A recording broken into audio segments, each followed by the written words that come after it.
नमस्ते सभी को। यह रहा journey to the end of the earth, पृथ्वी के अंत की यात्रा का संक्षिप्त और प्रभावशाली हिंदी वर्णन जिसे टिशानी दोषी ने लिखा है। चलिए इस पाठ को समझते हैं। दृश्य एक। मद्रास से अज्ञात की ओर एक गर्म सुबह टिशानी दोषी ने मद्रास से एक असाधारण यात्रा की शुरुआत की। दुनिया की सबसे ठंडी, सबसे शुष्क और सबसे दूर की जगह अंटार्कटिका की ओर। नौ टाइम जॉन कई महासागर और पारिस्थितिकी तंत्र पार करते हुए वह रूसी अनुसंधान जहाज एकेडेमिक शुकाल्स्की पर सवार हुई, जो दक्षिण ध्रुव की ओर जा रहा था। दृश्य दो। अंटार्कटिका में आगमन कुछ दिनों बाद बर्फ से ढका महाद्वीप सामने आया, सफेद, अनंत और शांत। टिशानी दोषी के मन में एक विचित्र विचार आया। कभी भारत और अंटार्कटिका एक साथ थे। वे गोंडवाना नामक एक महाद्वीप का हिस्सा थे जहां जीवन फूला फला था। दृश्य तीन। समय की गहराइयों में झांकना 65 करोड़ साल पहले पृथ्वी पूरी तरह अलग दिखती थी। महाद्वीप खिसक गए, डायनासोर समाप्त हो गए और पर्वत उठे। जब टिशानी दोषी बर्फ पर खड़ी थीं, तो उन्हें महसूस हुआ मानो वह प्राचीन इतिहास उनके पैरों के नीचे जीवित है।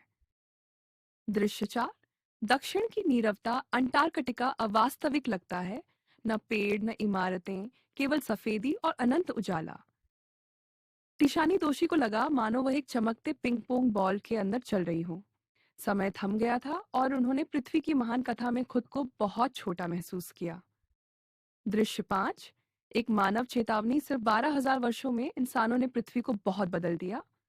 अंटार्कटिका में इसके संकेत साफ थे। पिघलते हिमनद, गर्म होते महासागर। टिशानी दोषी ने समझा कि आज के हमारे कर्म ही आने वाले कल को गढ़ते हैं। दृश्य हो। Students on ice. टिशानी दोषी स्टूडेंट्स ऑन आइस कार्यक्रम का हिस्सा थीं, जो युवाओं को अंटार्कटिका लाकर प्रकृति से सिखाता है। जब उन्होंने विद्यार्थियों को प्रकृति से सीखते देखा, तो उन्हें आशा हुई, शायद यही युवा भविष्य में परिवर्तन लाएंगे। दृश्य सात।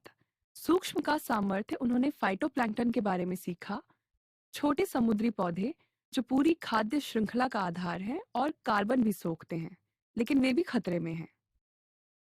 टिशानी दोषी ने जाना कि प्रकृति की सबसे छोटी चीजें भी अत्यंत महत्वपूर्ण हैं। दृश्य आठ।